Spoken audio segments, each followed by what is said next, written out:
Hi everyone, Angela here. I'm going to show you how to do really narrow hems and the corners with this piece of chiffon. You can do the same with fine fabrics such as silk, organza, or satin. First I'll remove this selvage and square up the edge. I'm going to make a little cut and then tear it so that it's straight along the grain.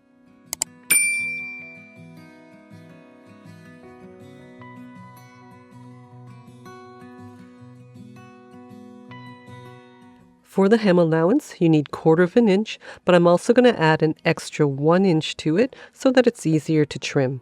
So that's 1 1/4 inches for the hem allowance. For a 10-inch square, I'm cutting this 12.5 inches by 12.5 inches. I'm also going to cut a piece with a long rounded point just to show you how to sew the corner for any angle.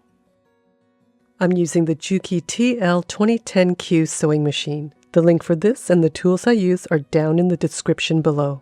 If you're in Australia or New Zealand, click the link for Echidna Sewing and Juki Junkies for North America. Adjust to a shorter stitch length. Fold the side of the fabric over 1 inch and start your stitching a few inches below the corner. Have the edge of the fold in line with the inner edge of the presser foot. Stitch really close to that folded edge and check your hem allowance as you sew. When you're a few inches from the end, measure up 1 inch and mark with a pin. Continue stitching, stop just before the pin, then remove it. With the needle down, lift the presser foot and pivot. Fold the next side over 1 inch, pulling tight at the needle.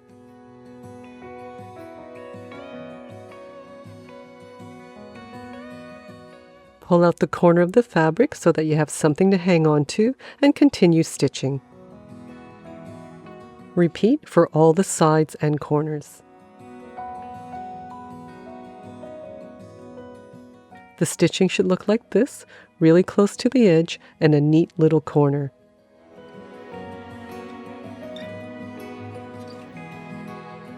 Place the fabric back under the presser foot for some leverage. I'm using my Kai 6-inch embroidery scissors for the trimming. Again, I love these scissors. They're super comfortable and really sharp. Trim close to the stitching, being really careful not to cut it. The closer you can trim to the stitching, the narrower you can fold the hem. If you're finding this video helpful, make sure to like, share, subscribe, turn on all notifications, and leave a comment below. You can now also support my channel by becoming a member. Press all the sides and flatten the corners. Now you don't have to press, in fact you can skip a lot of the steps. I'm just trying to make it as easy as possible for beginners. Now for each corner, fold with right sides together and the edges are perfectly even. Pin together a couple of inches from the corner, then press the corner to hold it in place. Where this cut raw edge meets the fold at the bottom is where we want to mark up a 90-degree angle. So this little line is perpendicular to the fold at the bottom. Repeat for all the corners. Pull out some thread and thread a needle so that you have 4 strands about 6 or 7 inches long and put aside.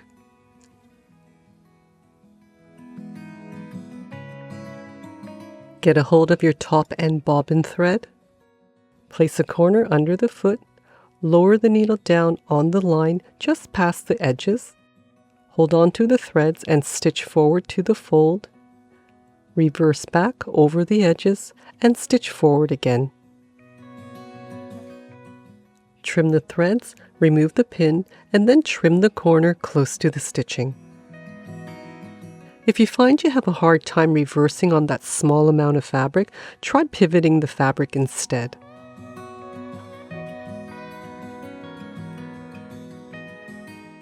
Open up the corners and use something pointy to separate that little seam and use your fingertips to flatten it down. Flip over to the right side and use a point turner or a knitting needle to carefully push out the corner.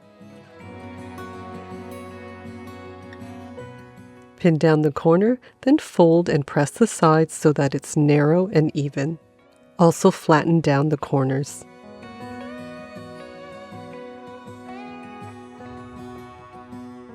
I'm going to show you 2 ways that will help you sew these corners. First, take that needle and thread and pass it through the corner. This will act as a little handle. Place the hem under the foot. This time we're lining up the inner fold with the left side of the foot. We want to stitch right on top of the original stitching or just to the left of it.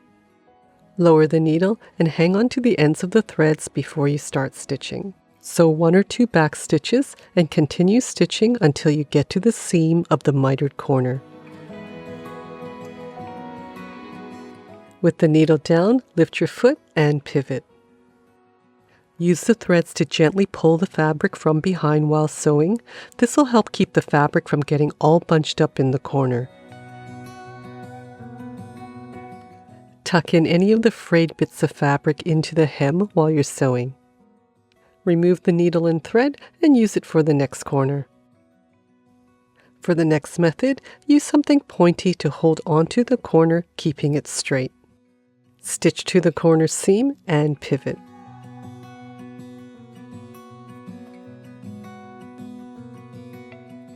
Lift the foot and then place the pin into the fabric behind the needle. Push on both ends of the pin to guide the fabric through. Use either method to sew the other corners and then back tack to finish. Give it another press and then you have these beautiful, clean and neat corners. I prefer this to the look of overlapped corners. For the curved corner, start by sewing both sides as before.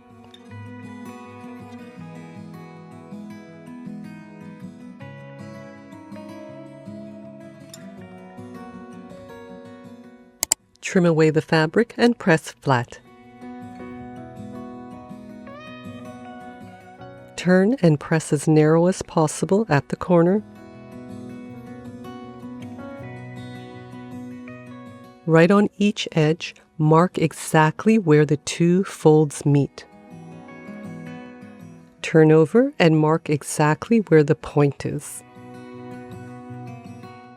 Open up and fold with right sides together so that the 2 marks on the edges match exactly. Then pin above it to hold in place. You may need to transfer these marks onto the wrong side of your fabric if you can't see them. Draw a straight line from the mark on the edge to the mark of the point. This is your stitch line. Carefully stitch along this line.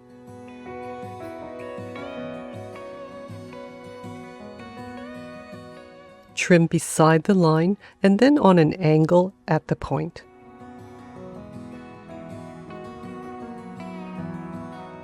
Open up the seam, turn to the right side, and carefully poke out the corner.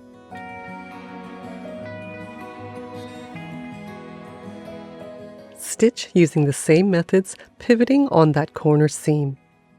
These methods definitely take some practice, but I think it's worth it as you get that nice continuous stitch line around the corners. Let me know down in the comments where you're watching from and what your experience has been with sewing fine fabrics. Make sure to check out some of my other sewing tutorials and projects.